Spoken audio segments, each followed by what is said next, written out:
من فيض مولانا الغفور قرآن رب العالمين جاء لنا نبراس نور فيه السعادة واليقين أسمى المعاني في السطور نسمو بها دنيا ودين نلقى الشفاعة في النشور بدلائل النور المبين في حفظه تحلو الأمور ما خاب من يرجو المعين نلقى الشفاعة في النشور بدلائل النور المبين بدلائل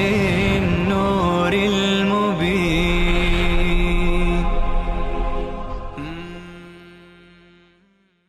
أعوذ بالله من الشيطان الرجيم. بسم الله الرحمن الرحیم. ولكل امت جعلنا منسکا. این قربانی برای هر امتی هست. برای هر امتی ما قرار دادیم منسکی یعنی قربانی لیذکر اسم الله علی ما رزقهم من بهیمة الانعام، تا که خدا را یاد کنند بر آنچه که از چارپایان خدا بخشیده. فإلهكم اله واحد فله اسلموا. ثمره همه دلائل گذشته. ای بندگان معبود شما معبود یگانه هست، فقط و فقط برای او تسلیم بشید. در مقابل او هم اعتقادا بنویس هم عملا.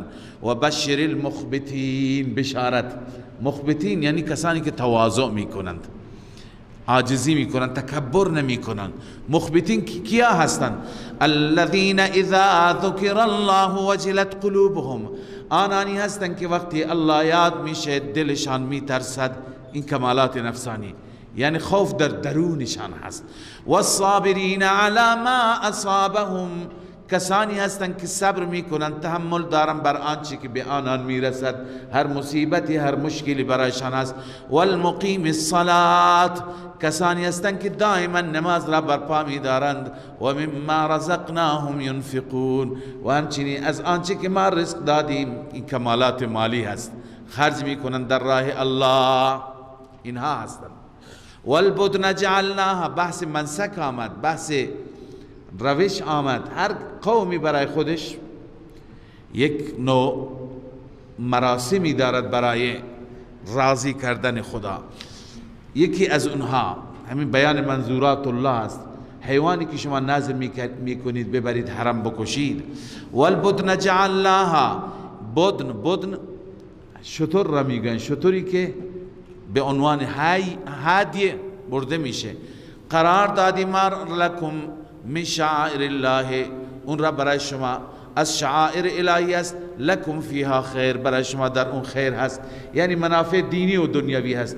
دینیش اینه که به اندازه خونش، به اندازه گوشتش، به اندازه پشمش، تارهایش به شما اجر میرسد.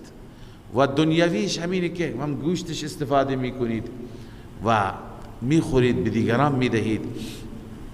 فاذکر اسم الله علیها صواف، یاد کنید خدا را بر آن. صواف یعنی صف بسته. منظور همه شتران را چی؟ به صف ببندید.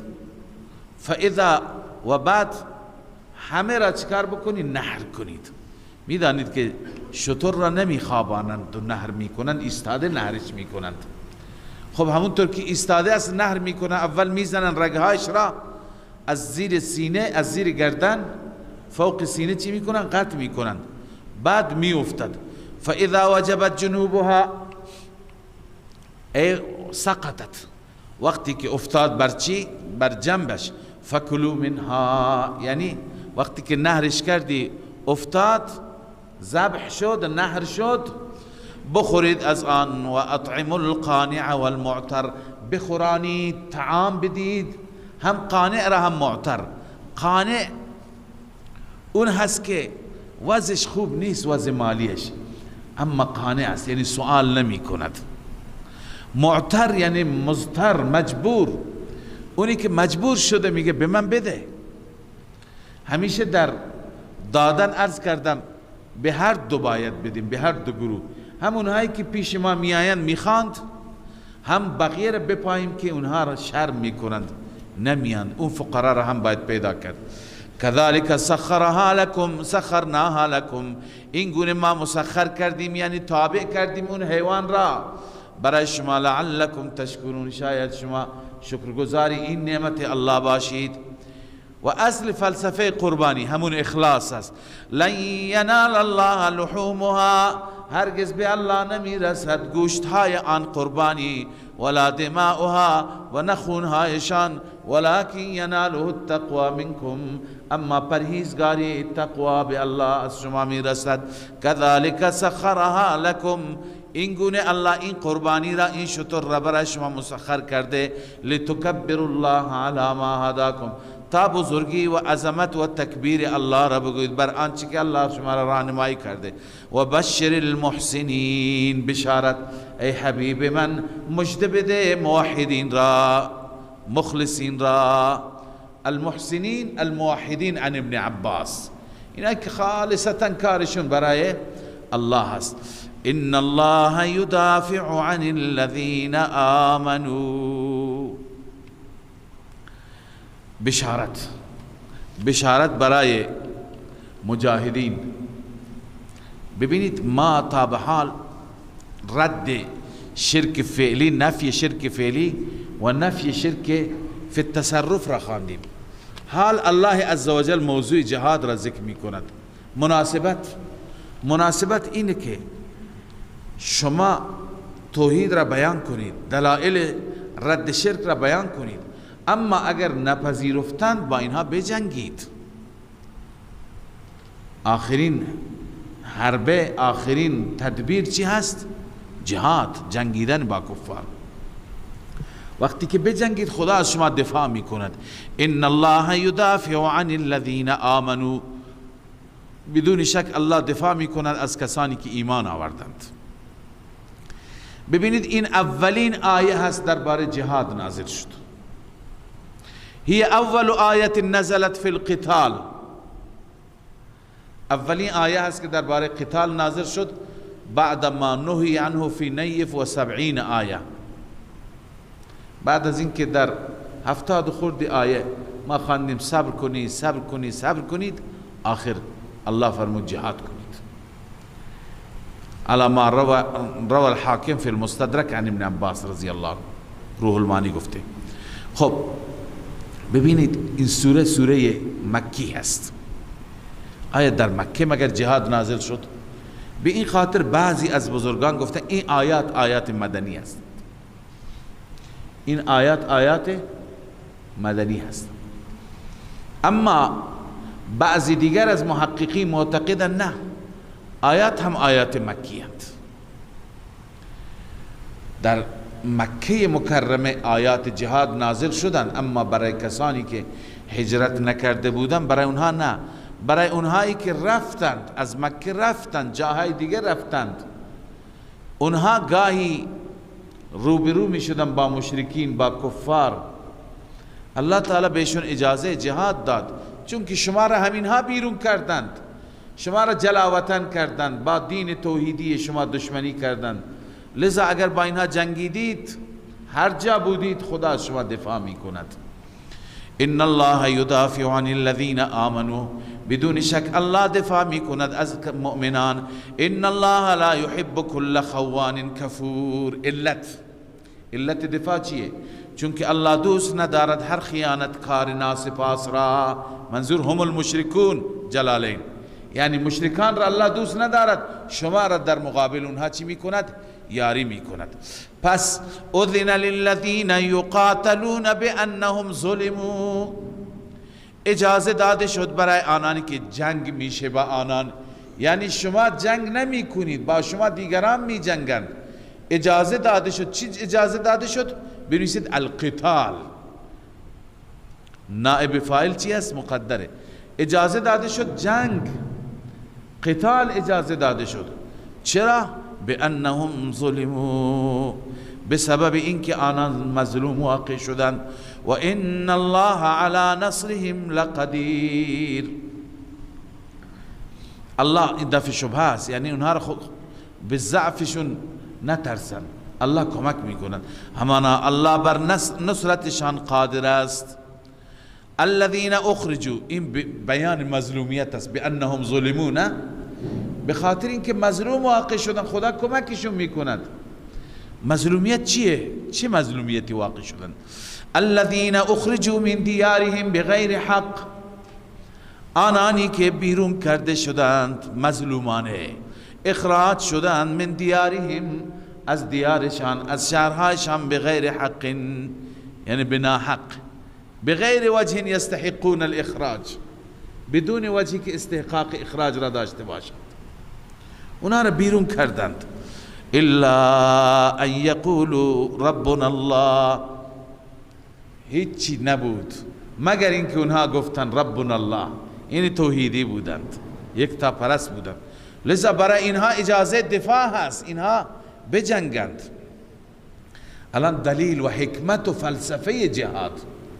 الله می فرماید ولولا دفع الله الناس بعضهم ببعض، اگر دفع مردم نبود، یعنی دفع الله مردم را به وسیله مردم دفع می کند، جلویشون را می گیرد. اگر نبود دفع الله مردم را، بعضی را به وسیله بعض، یعنی جلوی ظالمان را می گیرد خدا به وسیله مظلومان.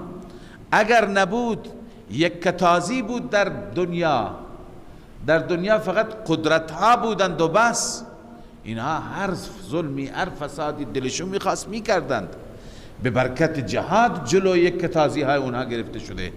اگر نبود لهدمت صوامع و بیع و صلوات، منهدم میشد. صوامع جمع صومعه هست. صومعه میگویند اون عبادت خانه مخصوص راهب مسیحی. و بیع میگویند کلیسا، عبادت خانه که عمومی هست. اینجا از مسیحیان دو معبد ذکر شده، یکی اون مخصوص راهب است، صومعه هون است، و بیع یعنی اون عبادت خانه که عموم مسیحیان میگند. و صلوات عبادت خانه چرا میگند؟ یهودی ها را میگن صلات. و مساجد عبادت خانه مسلمانان، یعنی همه معابد مسلمان و غیر مسلمان منهدم میشد، ظالمان رحم نمی کردن. و مساجدی که یذکر فیها اسم الله کثیرا، یاد می شود در آن نام الله به کثرت. پس معلوم میشه که جهاد ببینید برای حفظ عبادت خانه است، حتی برای حفظ کلیسا است، برای حفظ کلیسا است. مسلمان اجازه نداره که کلیسا را خراب بکنه، معبد را خراب بکنه، بلکه جهاد شد هر کس به دین خودش عبادت میکنه عبادت کنه، فقط تسلیم ضابطه الهی بشه. ولینصرن الله من ینصره، حتما الله یاری میکند کسی که دین خدا را یاری کند. ان الله لقوی عزیز، این علت است چون که الله قوی هست و غالب. الذين ان مكناهم في الارض، این بدل است از لینصرن الله من ینصره. هر کسی ناصر دین خدا باشد خدا او را یاری می کند. این کسی که ناصر دین خدا هستند اینا کیند؟ من ینصر مبدل منه، الذین بدل، یعنی کسانی که ان مکناهم فی الارض، اگر ما آنها را قدرت بدیم در زمین چیکار میکنند؟ اقاموا الصلاة، نماز را برپا میکنند، و آتوا الزکات، زکات را میدهند، و امروا بالمعروف، امر به معروف میکنند، و نهوا عن المنکر، نهی از منکر میکنند. تمام کارهای خوب را انجام میدن، اینهایی که ما بهشون قدرت میدیم. پس من ینصره اینا هستند، خدا اینها را نصرت میکند. ببینید خدای عزوجل این وعده را در حق چه کسانی محقق کرد. این دور طلایی، این دور درخشنده مال خلفای راشدین است که اینجا تعریف شده ازش. مفسران نوشتند که الذین ان مکناهم فی الارض اربعة من اصحاب رسول الله صلی الله علیه وسلم، 4 نفر، ابو بکر، عمر، عثمان، علی، اینهایی که بر منهج خلافتشون بر منهج نبوت بود، بر روش نبوت بود. و قیل المهاجرون، بعضی گفتن نه کلا مهاجرون هستند، الذین ان مکناهم فی الارض مهاجرون هستند و هو الاصح. تفسیر خازن همین را ترجیح میده، لان قول الذین ان مکناهم فی الارض صفت لمن تقدم ذکرهم، این صفت اونهایی هست که ذکرشون قبلا آمد. کجا؟ الذین اخرجوا من دیارهم، اونا مهاجرین بودن و هم المهاجرون. پس مهاجرین، و شما هم میدانید که خلفا فقط از مهاجرین، انصاری ها وقتی که میخواستن، دلشون میخواست که عضو بشن و کاندید بشن، رسول الله صلی الله علیه وسلم پیام رسول الله را ابو بکر خواند که الائمه من قریش و فرمود که خلیفه فقط مهاجر میتونه باشه. از انصاری انصراف دادن، برگشتن. پس الذین اخرجوا من دیارهم، اینها همین الذین اخرجوا من دیارهم اگر خدا بهشون قدرت بده، اینها چیکار میکنند؟ اینها نماز را برپا میکنند، نه اینکه جلوی نماز را بگیرند. ببین کسانی که خدا بهشون قدرت بده و دیندار باشند جلوی نماز نمیگیرند، نماز را برپا میکنند. جلوی زکات نمیگیرند، زکات را رایج میکنند. واس علامه آلوسی نوشته فیه دلیل علی صحت امر الخلفاء الراشدین، که کار اونها درست بود. لأن الآیه مخصوصة بالمهاجرین، چون آیه مخصوص مهاجرین است. لأنهم المخرجون بغیر حق، الذين اخرجوا بغیر حق کی است؟ مهاجرین هستند.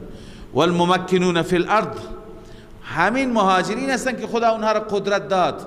منهم الخلفاء، خلفاء از اونها هستند دون غیرهم. پس ببینید اگر ما این آیه را اونجا مصداق نکنیم، مصداق آیه اونجا نباشد، یعنی خلافت ابو بکر و عمر و عثمان نباشد که مهاجرین هم همین ها بودن، قدرت هم خدا به همین ها داد.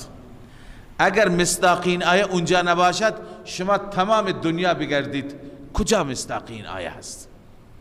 دیگه مهاجرین کجا هستن که از اونها را خدا حکومت داده، قدرت داده؟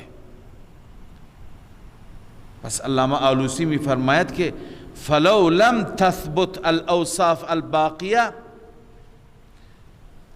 بقیه اوصاف ثابت نشود، لازم الخلف فی المقال تعالی الله سبحانه عنه، خلاف این قول ثابت میشه. ببین الله می فرماید کسانی که خارج شدند از دیارشان، اونها را ما اجازه دادیم بجنگند و بعد الله یاری میکند اینها را. اینا کی هستند؟ الذین ان مکناهم فی الارض. پس اینایی که قدرت خدا بهشون داد، حکومت داد و بعد از حکومت این اوصاف را دارن، نماز برپا میکنن، زکات میدن، امر به معروف نهی از منکر، اینها اگر مصداقشون باید گروهی باشد که هم مهاجرون هم باشند، اون صفت هم باشد، صفت تمکین و قدرت هم باشد. میگه که اگر بر خلفاء راشدین صدق نکند، جای دیگه صدق نمی کند. جای دیگه که صدق نکنه، پس این گروه اصلا نیامدن. العیاذ بالله سخن الله تحقق پیدا نکرد، مصداقین اصلا نیامدن به وجود. اگر بگیم که امام زمان هست که در آخر می آید، خب ایشون می آیندی که از مجددین هستن، اقام الصلاة آتوا الزکات، درسته، اما کجا مهاجر؟ مهاجرینی که اخرجوا من دیارهم، اینها هستند الذین مکناهم. اینا بغیر از ابو بکر و عمر هر کاری بکنید خلفای راشدین، کسی دیگر را نمیتونه مصداق این آیه پیدا بکنی. پس چاره ای نداریم بگیم که مصداق این آیه خلافت خلفای راشدین هست. ولله عاقبت الامور، عاقبت همه امور به خدا برمیگردد و فقط برای الله است.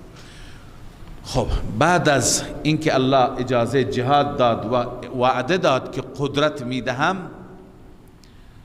حال تخویف دنیوی، هم تخویف دنیوی هست هم تسلی برای رسول الله صلی الله علیه وسلم. خداوند از اقوام گذشته یاد می کند، شما تفصیل اینها را در سوره های متعدد خواندید، ما به ترجمه بسنده می کنیم. و این یکذبوک فقد کذبت قبلهم قوم نوح.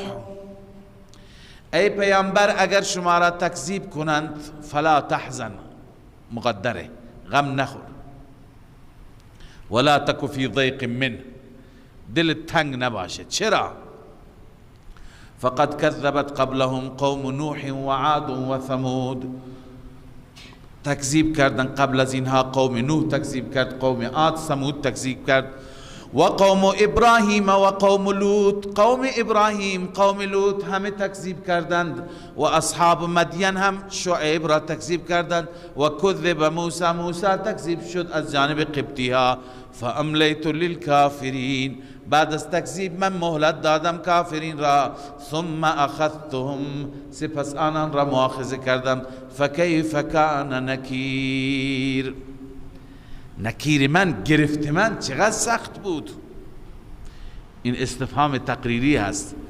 سخت بود؟ بله سخت بود. فکأی من قریة اهلکناها، بازم همون تخویف.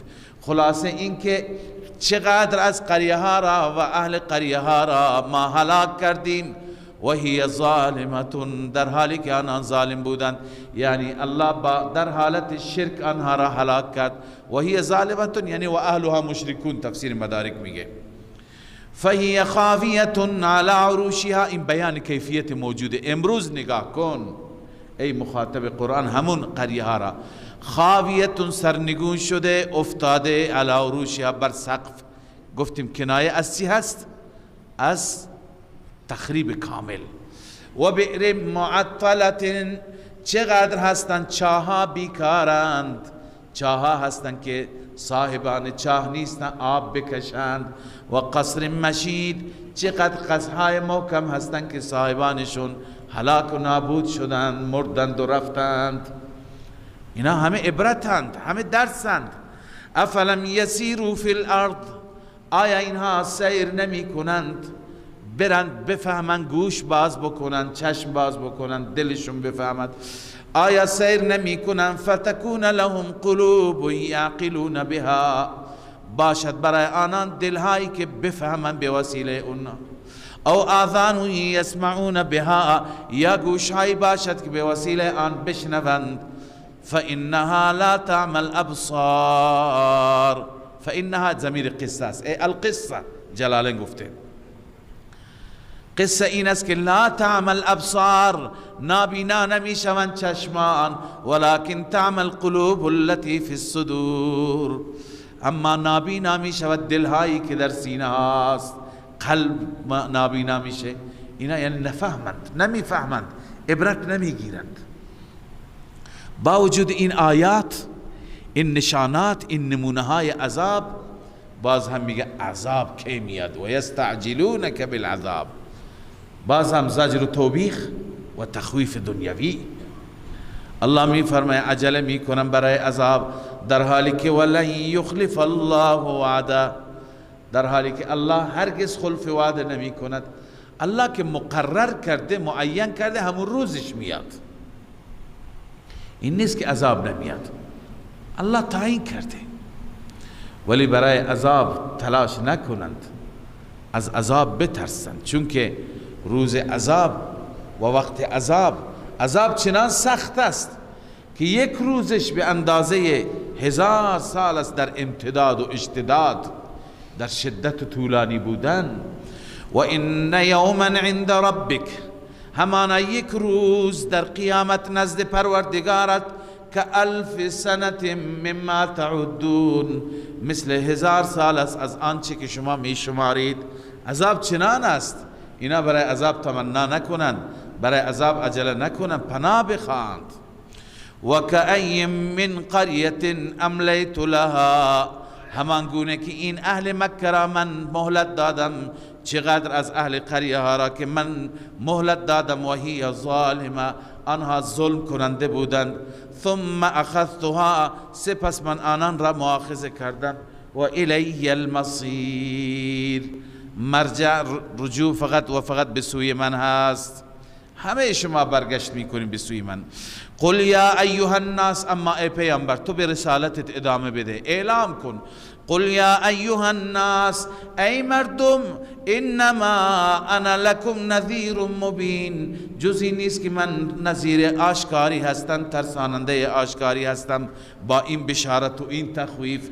فالذین آمنوا و عملوا الصالحات، آنانی که ایمان آوردند عمل صالح انجام دادند، هم اعتقادشان درست هم عملشان درست، لهم مغفرت، دفع مضرت، برای آنان مغفرت هست، و رزق کریم، و رزق معزز، جلب منفعت، برای آنها رزق معزز هست. والذین سعوا فی آیاتنا معاجزین، اما آنانی که سعی میکنن آیات ما را عاجز کنن، سعوا فی آیاتنا بنس فی ابطال آیاتنا، سعی میکنن آیات ما را بی اثر کنند. باطل به معنی چی؟ بی اثر کردن که مردم متاثر نشوند. آلوسی رحمه الله فرموده ای بذل الجهد فی ابطالها، سعی میکنه آیات را باطل کنن، بی اثر بکنن. چطور؟ فسموها تارة سحرا، یک بار میگن سحر، و تارة شعرا، یک بار میگن شعر، و تارة اساطیر الاولین، یک بار میگن افسانه های اولین. روح المانی. لذا الله می فرماید که والذین سعوا فی آیاتنا معاجزین اولئک اصحاب الجحیم، اینا اهل جهنمند، اینا اهل جهنمند. وما ارسلنا من قبلك من رسول، یک نمونه از سعی در ابطال آیات و بی اثر کردن آیات. وما ارسلنا من قبلك من رسول، ما نفرستادیم قبل از شما هیچ رسولی را، ولا نبی، هیچ نبی را، الا اذا تمنا، هرگاه که قرائت می کرد، القى الشیطان فی امنیته، شیطان در اثناء قرائتش القاءاتی می کرد. اما خداوند از بین برد اثرات شیطانی را، فینسخ الله ما یلقی الشیطان، خدا آنچه که شیطان القا میکرد نسخ کرد. ببینید در تفسیر این آیه بحث است و بگو مگو هست. اول یک روایت باطلی که همه مفسران گفتن این روایت مال زنادقه هست، زندیق ها هست، اون را خدمت شما عرض میکنم. بعداً میگویند که در این روایت است رسول اکرم صلی الله علیه وسلم وقتی که بر علیه بتها صحبت میکرد و از آیات استدلال میکرد، افرأیتم اللات والعزى و منات الثالثة الاخرى، پیغمبر خواند که لات و عزی و منات الثالثة الاخرى، منات که سومی هست، میگه العیاذ بالله شیطان به زبانش آورد تلك الغرانیق العلا ان شفاعتهن لترتجى، این آلهه بلند و بالا برای شفاعتشان امیدی هست. اینه که گفت مشرکین خیلی خوشحال شدند. خدای تعالی بعد نازل کرد که هر پیغمبری که گاهی میخوانده تو نگران نباش، هر پیغمبری که گاهی قرائت میکرده آیات خدا را، شیطان در اثناء قرائت اونها چکار میکرده؟ در وسط قرائت اونها القاءاتی کرده. خب این اولا داستان موضوعی هست، این روایت موضوعی هست که عرض کنم هیچ یک از مفسران قبول ندارد. من به صورت مختصر برای شما نقل کنم. علامه اندلسی میگه سئل عنها الامام محمد بن اسحاق جامع السیرت النبویه. امام محمد بن اسحاق درباره این روایت سوال شد، فقال هذا من وضع الزنادقه، این از موضوعات زنادقه است، زندیقای نواز کردند. و صنفت فی ذلك کتابا، در این باره من کتاب نوشتم و این را رد کردم. علامه محمد بن اسحاق گفت. وقال الحافظ ابو بكر احمد بن الحسين البيهقي، امام بيهقي میگه هذه القصه غیر ثابته من جهه النقل، این قصه ثابت نیست از نظر نقل. بحر المحیط. ابو سعود میگه و هو مردود عند المحققین، این قصه عند المحققین مردود است. تفسیر کبیر گفته و اما اهل التحقیق فقالوا هذه الروايه باطله، این روایت باطل است. خب این یک توجیه. بعضی دیگه گفتند که نه، پیغمبر خدا داشت میخواند، چون یک روایتی هست. الان اون روایت را که میخواند توجیه بکنم، پیغمبر خدا میخواند، در وسط شیطان خواند تلک الغرانیق الاولی، بر پیغمبر شیطان تسلط نداره، خود شیطان خواند که مردم گمراه بشن. مردم دلشون خوش شد، فکر کردن پیغمبر خواند. اما این هم هیچ ثبوتی ندارد، این یک توجیه هست بلا دلیل. پس مراد صحیح آیه چی هست؟ ببینید مراد صحیح آیه این هست که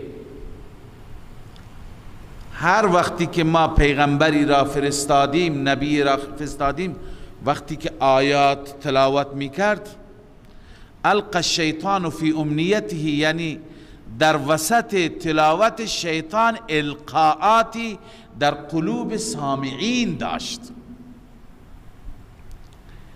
القاءاتی چی؟ در قلوب سامعین داشت که این پیغمبر ساحر است، این جادوگر است، این فلان است.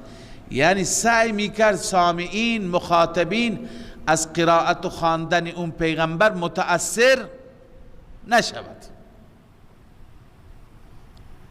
به این معناست تا از پیغمبر فاصله بگیرد، شبهاتی در دلها ایجاد کرد. اما خدای عزوجل اهل ایمان را از این شبهات پاک فرمودند، یعنی اهل ایمان متأثر نشدند. این آیه عیناً مثل اون آیه است و کذالک جعلنا لكل نبی عدوا، برای هر پیغمبری دشمن هست، شیاطین الانس والجن یوحی بعضهم الى بعض، شیاطین انسی و جنی که به هم دیگه چی میکنند؟ وسوسه میکنند. وحی اینجا به معنی وسوسه است. یوحی بعضهم الى بعض زخرف القول غرورا، سخنان بظاهر زیبا اما برای فریب هم دیگر. پس این هست اصل تفسیر آیه. اذا تمنا ای اذا تلا القى الشیطان فی امنیته، یعنی القى الشیطان الوساوس والشبهات في قلوب السامعين في امنیته، یعنی فی اثناء تلاوته. به این معنی هست که ای مخاطبان قرآن هوشیار باشید، هرگاه که پیغمبر قرآن میخواند شیطان بیکار نمینشیند، شیطان سعی میکند در دل شما شک و شبهه ایجاد کند. ولی اونی که از شما منیب باشد، اهل ایمان باشد، فینسخ الله ما یلقی الشیطان، خداوند القاءات شیطانی را چی میکند؟ از بین میبرد، نابود میکند، بی اثر میکند. ثم یحکم الله آیاته، سپس الله آیات خودش را مضبوط میکند، محکم میکند. والله علیم حکیم، الله میداند کاراش حکمت. الله تعالی دل چه کسانی را از شبهات پاک کند. لیجعل ما یلقی الشیطان فتنة للذین فی قلوبهم، این متفرع است بر القى الشیطان. چرا شیطان وسواس میکند؟ لیجعل ما یلقی الشیطان، تا که بگرداند آنچه که شیطان القا میکند. چرا الله عزوجل میگذارد؟ تا اینکه امتحانی باشد، تاکہ قرار بدهد القاءات شیطان را فتنة للذین فی قلوبهم آزمایش برای آنانی که در دلشان مرض است، یعنی منافقین. مرض یعنی نفاق و شک. والقاسیت قلوبهم و همچنین فتنه ای هست برای آنانی که دلشان سنگ است، یعنی مشرکین بنویس. و ان الظالمین لفی شقاق بعید، همان ظالمان، این هر دو گروه ظالمان، هم منافقین هم مشرکین و کفار، در اختلاف و مخالفت بعید از حق هستند. و همچنین ولیعلم الذین، این باز متفرع است، باز فینسخ الله القى الشیطان لیجعل ما یلقی الشیطان، فینسخ الله ولیعلم الذین، این متعلق خدا بی اثر می کند وساوس شیطان را. چرا؟ ولیعلم الذین اوتوا العلم، تا بدانند اهل علم، اونایی که فهم صحیح قرآن دارند. اوتوا العلم بنویسید صاحبان فهم صحیح قرآن، اونا بدانند که انه الحق من ربک، این قرآن حق است از جانب ربت هست. شیطان سعی می کند در این خلل ایجاد کند در فهم قرآن. فتخبت له قلوبهم، دلهایشان برای این قرآن چی میشه؟ عاجزتر میشه، دلهای اهل ایمان. و ان الله لهادی الذین آمنوا الى صراط مستقیم، بدون شک الله راهنمایی کننده هست، هدایت کننده هست مؤمنین را به صراط مستقیم.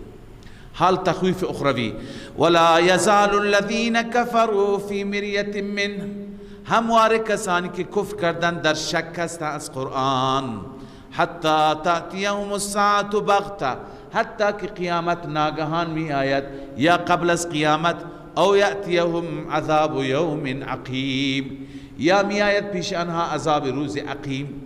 عقیم معنی نازا، یعنی بی فایده، یعنی اون روز هیچ فایده برای اونها نداره و نخواهد داشت. الملک یومئذ لله، وقتی که عذاب بیاید ملک و پادشاهی اختیار در اون روز برای الله است. ای السلطان القاهر والاستیلاء التام والتصرف على الاطلاق یومئذ لله وحده بلا شریک اصلا، بحيث لا يكون فيه لأحد تصرف من التصرفات، هیچ کسی در روز عذاب کوچکترین اختیاری ندارد. به تعبیر محلی هیچ کسی جیک هم نمیزند در مقابل فیصله الله عز وجل فی امر من الامور، لا حقیقتا ولا مجازا ولا صورتا ولا معنا كما في الدنيا. هیچ کس. الملك یومئذ لله یحکم بینهم، عملا خداوند خودش فیصله می کند بین انسان ها. چگونه؟ دو گروه دیگه، بشارت برای گروه اول. فالذین آمنوا وعملوا الصالحات فی جنات النعیم، اهل ایمان و اهل عمل صالح در جناتی که سراپا نعمتند قرار میگیرند. والذین کفروا وکذبوا بآیاتنا، آنان که کفر کردند و تکذیب کردند، اینم یک شعبه از کفر است، آیات ما را. فاولئک لهم عذاب مهین، برای اینها عذاب خار کننده هست، الله اینها را ذلیل می کند. والذین هاجروا فی سبیل الله، از اینجا الله عزوجل بشارت برای مهاجرین و فضیلت مهاجرین را بیان می کند. والذین هاجروا فی سبیل الله، آنانی که هجرت کردند در راه الله، ثم قتلوا، سپس در راه الله کشته شدند، شهید شدند، او ماتوا، یا مردند خودشان به موت طبیعی. لیرزقنهم الله رزقا حسنا، حتما آنها را الله رزق میداد، رزق حسن، رزق نیکو، رزقی که هرگز بند نمیشه، قطع نمیشه. مراد رزق جنت است. رزقا حسنا ای لا ينقطع ابدا و هو رزق الجنه. بله. و ان الله له خیر الرازقین، الله بهترین رازق است، بهترین رزق دهنده است. لیدخلنهم مدخلا یرضونه، علاوه بر رزق حسنه الله آنها را داخل می کند مدخلا، محل دخولی که یرضونه می پسندند، دوست دارند اونجا را. و ان الله لعلیم حلیم، بدون شک الله همه چیز را می داند، حلم و تحمل و بردباریش هم بالاست. ذالک و من عاقب بمثل ما عوقب. این پاداش برای چی هست؟ هر کسی که عاقبه یعنی جهاد بکند، انتقام بگیرد، عاقبه اصل انتقام است، به مثل ما عوقب به مثل آنچه که عقاب شده، اما چون که بر او ظلم شده میره انتقام میگیرد، ثم بغی علیه، سپس بر او ظلم بشه، لینصرنه الله، حتما خدا او را یاری میکند، در دنیا به وسیله انتقام، در آخرت به وسیله ثواب. ان الله لعفو غفور، بدون شک الله عفو کننده و بخشاینده هست. ذلك بان الله، این دلیل غلبه مؤمنین است، به خاطر اینکه الله غالب است، خودش الله قدرت دارد. چه قدرتی دارد؟ بان الله یولج اللیل فی النهار و یولج النهار فی اللیل، الله داخل میگرداند روز را در شب و شب را در روز، شب را در روز و روز را در شب، که تفسیرش را شما چند بار خواندید.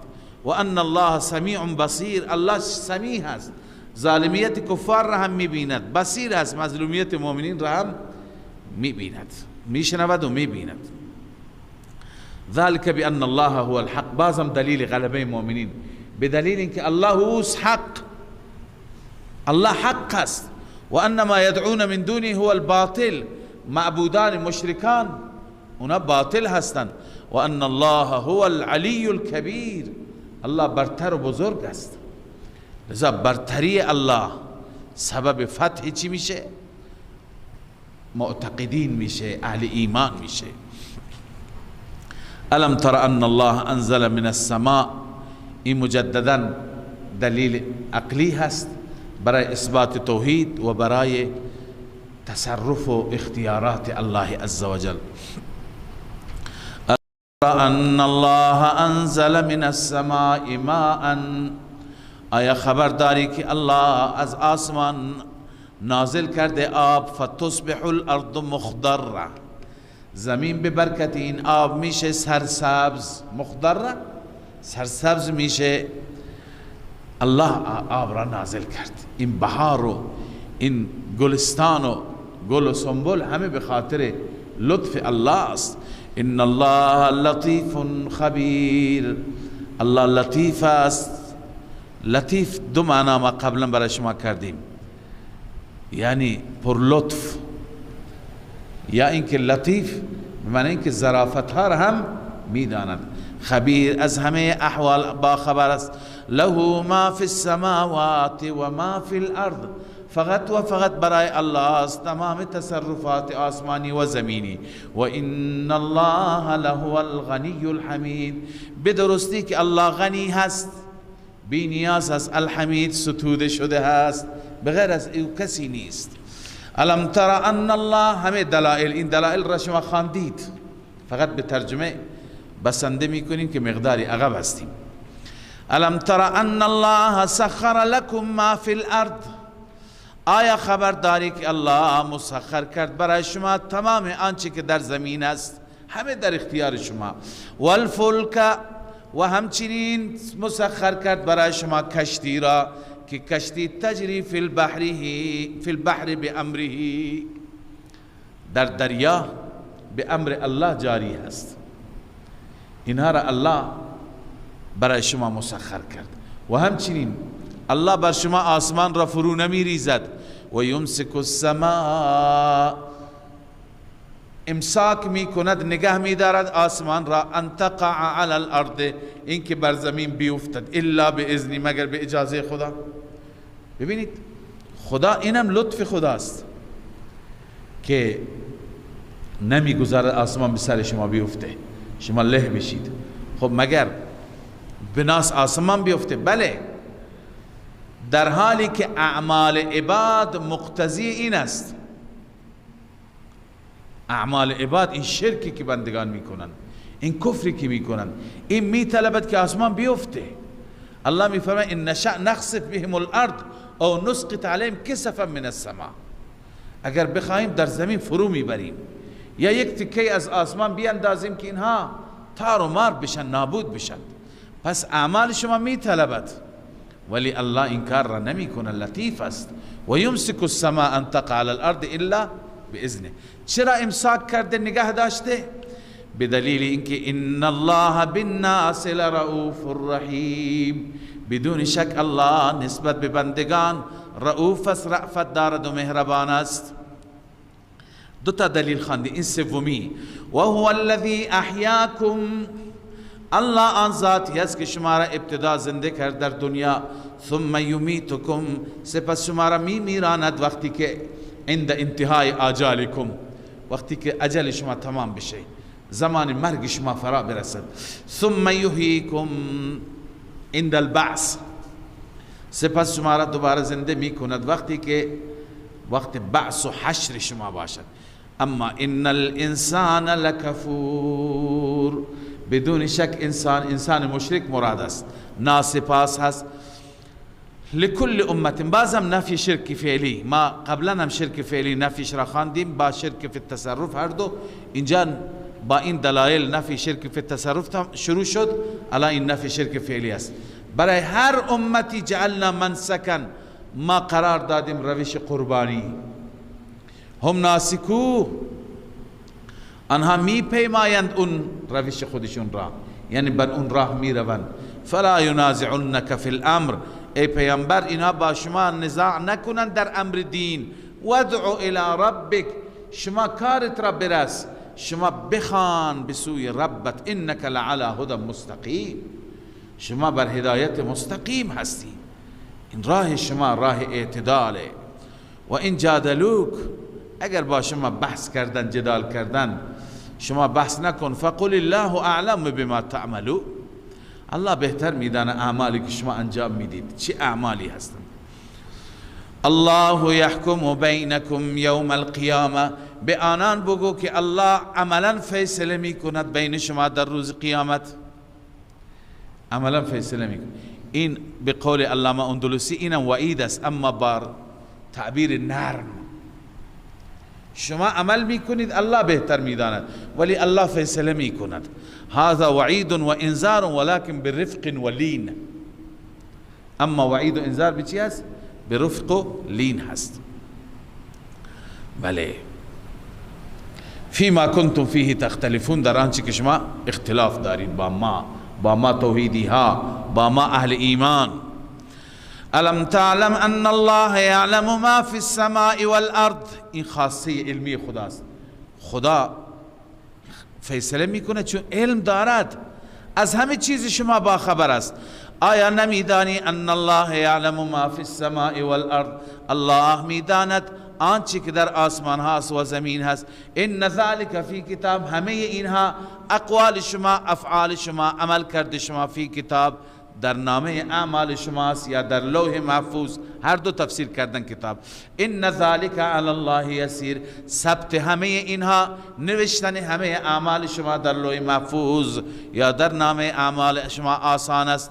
و یعبدون من دون الله، هر دو هم میتونه باشه. ببینید ما بلا تشبیه بگیم، به تشبیه بگیم، قیاس میکنیم. در دنیا برای یک انسان یک پرونده تشکیل میشه، باز یک دفتر بایگانی هست. خب تمام عملکرد انسان، اعترافات انسان، بازجویی انسان هم در پروندهش نوشته شده، هم تو اون بایگانی، هم در اون کامپیوتر مخزن که بایگانی اصلی اون هست، همه اینجا ثبت است. پس انسان هر چی که بکند هم تو اعمال نامش هست، هم تو لوح محفوظ. همه در هر دو کتاب را به هر دو تفسیر بکنیم هم اشکالی ندارد. و یعبدون من دون الله، اشکال کارشون اینجاست. این زجر توبیخ است، اما به صورت نمونه به صورت نتیجه، ثمره. و یعبدون من دون الله، آنان عبادت میکنن بغیر از الله، ما لم ینزل به سلطانا، آن معبودانی، آن خدایانی را که لم ینزل به، یعنی به معبودیته، الله به معبودیت آنها هیچ دلیلی نفرستاده. و ما لیس لهم به علم، نیست برای آنان نسبت به معبودیت آنها هیچ علمی. و ما للظالمین من نصیر. نفی شفاعت قهری، برای این ظالمان هیچ یاوری نیست، هیچ کمک کننده ای نیست. و اذا تتلا علیهم آیاتنا، الان زجر توبیخ بر عمل کردشان، هرگاه بر آنان تلاوت میشه آیات ما، اون آیاتی که واضح است، روشن است، حق را بیان کرده. تعرف فی وجوه الذین کفروا، میشناسی میبینی در چهره کسانی که کفر کردند، المنکر، منکر را یعنی ناپسندی را میبینی که چطور غیظ کردن، میبینی چطور ناراحتن، چنان ناراحتن که یکادون یستون بالذین، نزدیک است که حمله ور بشوند به مؤمنان، بالذین یتلون علیهم آیاتنا، به آنانی که بر آنها آیات ما را تلاوت میکنه حمله ور بشوند، از بس که از آیات غیظند. الله میفرماید به اونها بگو که چیزی بدتر از این هم به شما بگم، خبر بدم که از این آیات برای شما ناخوشایندتر است. قل افانبئکم بشر من ذلکم، آیا به شما خبر بدهیم بدتر از این آیات؟ اون چیه؟ النار، ای هو النار، اون آتش است. وعدها الله الذین کفروا، وعده کرده الله آن آتش را برای کسانی که کفر کردند. و بئس المصیر، مرجع بسیار بدی هست. خب اونها که غیظ می شدند میخواستند بترکند از چه آیاتی؟ از امثال این آیات، آیاتی که تشبیه داده خدایان اونها را به اشیاء مختلف.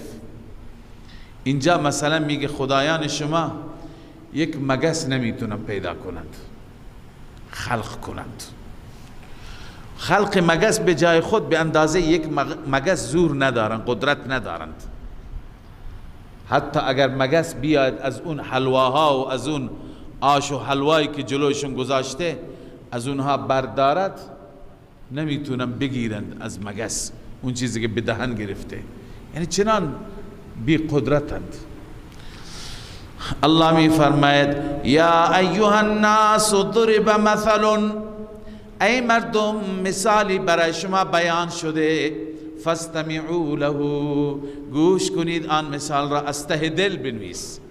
ان الذين تدعون من دون الله، بدون شک آنانی که، ببین آنانی که، نه بتایی که، آنانی که، ان الذين تدعون من دون الله، آنانی که شما میخوانید آنها را بغیر از الله، لن یخلقوا ذبابا، هرگز اونها خلق نمی کنن مگسی را، یک مگسی، هر مگسی باشد، ولو اجتمعوا له، گرچه جمع بشوند همه خدایان، از هندوستان گرفته تا دورترین نقطه دنیا همه خدایان جمع بشند، کنفرانس تشکیل بدن برای یک مگس، نمیتونند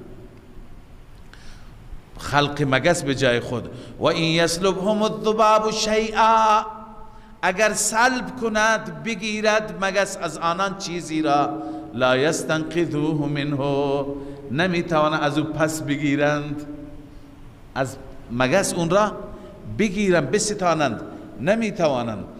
لذا اینقدر ضعیفند. ضعف الطالب والمطلوب، الله میفرماید هم طالب ضعیف است هم مطلوب. طالب یعنی عابد غیر الله، روح المانی نوشته، یعنی شمایی که اونها رو میخوانید شما هم ضعیفید، اونها هم ضعیفند. والمطلوب، پس ببینید هر چی که از غیر از خدا از اون استمداد میشه اون ضعیف است، اون ناتوان است، توانی ندارد. پس این غلط است که بعضی میگویند اینها قدرت دارند، اینها میتوانند در عالم تصرف کنند، میتوانند که به ما اولاد بدند، میتوانند در تجارت ما، در کسب و کار ما رونق بدند. بعضی ها میگه همه نمیتوانند، بعضی ها میتوانند، بعضی ها که قطب و ابدالند اونها میتوانند، هیچ کدوم نمیتوانند. ضعف الطالب والمطلوب. اینجا آلوسی رحمه الله که خدا قبرش را پر نور بکند، علامه محمود آلوسی بغدادی نوشته چیزی بر این آیه که مطابق شرایط و زمان ما هست، به غلاتی که در زمان ما غلو میکنند هم خوب میچسبد. عبارتش نسبتا طولانی هست، من سری میخوانم. اشارت الى ذم الغالین فی اولیاء الله تعالی، اینجا اشاره هست به رد کسانی که غلو میکنند درباره اولیاء خدا. میگویند اولیاء تصرفاتی دارند، حیث یستغیثون بهم فی الشده، در شدائد در سختی ها از اولیاء استغاثه میکنند. غافلین عن الله تعالی، از خدا غافل، بجای اینکه بگه یا الله ادرکنی، یا الله انصرنی، دیگران را میگویند. و ینذرون لهم النذور والعقلاء، برای اونها نذر و خیرات میدند. ینذرون لهم النذور، نذر و خیرات برای اونها میدهند.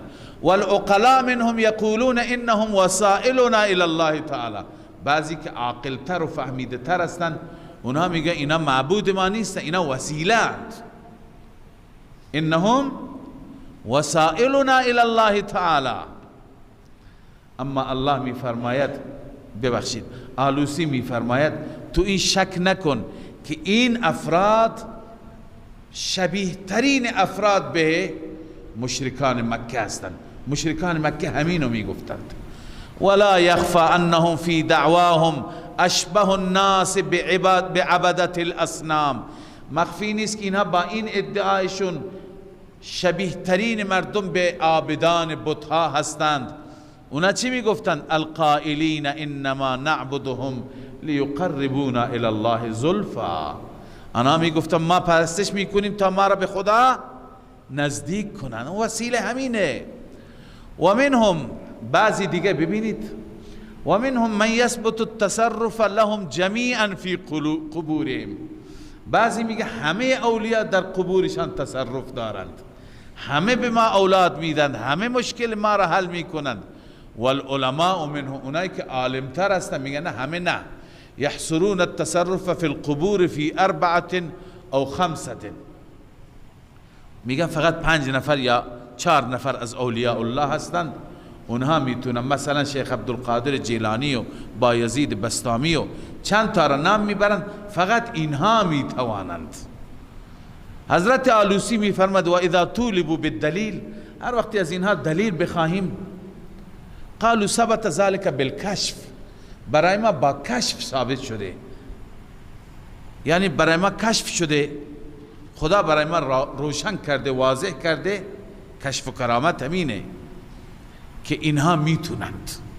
میگوین ثبت ذلك بالکشف، دلیلشون کشفیات خودشون هست. قاتلهم الله ما اجهلهم، خدا اینها را بکشد، چقدر اینها جاهل هستند. دلیلشون کشفه. و اکثر اغراءهم، و چقدر اینها مردم را فریب میدند. و منهم من یزعمون انهم یخرجون من القبور، بعضی هستند که بر این عقیده هستند که صاحب قبر از قبر خارج میشه و یتشکلون به اشکال مختلفه، به اشکال مختلف ظاهر میشه. در پایان بعد از اینکه این همه خرافات را آلوسی رحمه الله ذکر میکند، میگه و کل ذلك باطل لا اصل له فی الكتاب و سنت و کلام السلف، همه اینها باطل است، نه در کتاب، نه در سنت، نه در کلام سلف چیزی از اینها به چشم نمیخورد. و قد افسدوا هؤلاء علی الناس دینهم، اینها هستند که دین مردم را فاسد کردند، مردم را به شرک و کفر مبتلا کردند. اینها هستند کبراء شرک، روز قیامت تابعین اینها را لعن و نفرین میکنند. روح المعانی. پس ضعف الطالب والمطلوب، الله میفرماید هم طالب ضعیفه هم مطلوب ضعیفه. ما قدر الله حق قدره، ای ما عظم الله حق تعظیمه، اینا خدا را حق تعظیم خدا را نمیدانند، خدا را به چی قیاس کردند؟ ان الله لقوی عزیز، همانا الله قوی هست و غالب است، معبودان شما ضعیفند. ضعف الطالب. الله یصطفی من الملائکه رسلا و من الناس، الله انتخاب کرده، این برای بشریت انبیا هست، الله انتخاب کرده از ملائکه فرستادگان رسولی و همچنین از مردم ملائکه را پیش مردم میفرستد، یعنی پیش انبیا میفرستد. ان الله سمیع بصیر، بدون شک الله شنواست و بیناست. یعلم ما بین ایدیهم و ما خلفهم، الله میداند آنچه که جلویشان هست، آنچه که پشت سر، یعنی از احوال آینده میداند، از ماضی هم میداند. و الی الله ترجع الامور، فقط و فقط به سوی الله برگردانده میشه همه امور. یا ایها الذین آمنوا ارکعوا واسجدوا، خلاصه تمام مضامین، چه نفی شرک تصرف، چه نفی شرک فعلی، همه و همه در این آیات آخری و هم موضوع جهاد که در وسط سوره بود در این آیاتی ذکر شده. یا ایها الذین آمنوا، ای مؤمنین، ارکعوا واسجدوا، رکوع کنید، سجده کنید. هم اشاره به نفی شرک فعلی است و نفی شرک فی التصرف. و عبدوا ربکم، اختصاص به رکوع سجده ندارد، همه عبادت ها را برای ربتان انجام بدید. حتی نخود و کشمشی تقسیم میکنی اون هم به خاطر الله انجام بده. وفعلوا الخیر، و اصلا تمام کارهای خیر را انجام بدید. لعلکم تفلحون، شاید شما رستگار بشید. حال اشاره به سوی موضوع جهاد که عرض کردم، جهادم برای اثبات توحیده. در وسط سوره آمد اینجا هم وجاهدوا فی الله حق جهاده، جهاد کنید فی الله یعنی فی دین الله، در دین خدا، برای اعلاء کلمت الله حق جهاد را داشته باشید. چرا؟ مقتضی، وجود مقتضی. هو اجتباکم، چونکه او شما را برگزید. و ما جعل علیکم فی الدین من حرج، رفع مانع، هیچ مشکلی هم در دین ندارید. خدا در دین بر شما هیچ حرجی نگذاشته. ملت ابیکم ابراهیم، اشاره به دلیل نقلی هست. ای الزموا ملت ابیکم، دین ابراهیم هم همین بود، شرک نبود، جهاد بود. الزموا، لازم بگیرید دین پدرتان ابراهیم را. هو سماکم المسلمین، او شما را مسلمین نام گذاشت. بعضی گفتن هو یعنی ابراهیم، بعضی گفتن هو یعنی هو الله، الله شما را مسلم گفته. ببین هر کسی که در عقیده و عمل توحیدی باشد او مسلم است. من قبل از نزول قرآن، من قبل یعنی قبل از نزول قرآن، و فی هذا، و همچنین در این قرآن شما مسلمید. لیکون الرسول شهیدا علیکم، تاکه رسول شهید باشد، یعنی مزکیا علیکم، روز قیامت به نفع شما شهادت بده. و تکونوا شهداء علی الناس، و شما بازگواهان بر مردم باشید. که خواندیم اینم تفسیرش را، امت برای به نفع انبیاء دیگه گواهی میده و رسول الله صلی الله علیه وسلم امت را چی میکند؟ مزکی هست، تایید میکند. آخر الله تعالی به وظایف خود ما را میگه فاقیموا الصلاة، پس نماز را برپا دارید. و آتوا الزکات، این بدنیه شد. و آتوا الزکات، این مالیه هست، زکات را بدهید. و اعتصموا بالله، و کلا به الله اعتماد کنید، چنگ بزنید به ریسمان الهی. هو مولاکم، اون ذات مولای شماست، حامی شماست، دوست شماست. فنعم المولا و نعم النصیر، بهترین مولا، بهترین حامی و کارساز است و بهترین نصرت کننده الله عز و جل هست. صدق الله العظیم.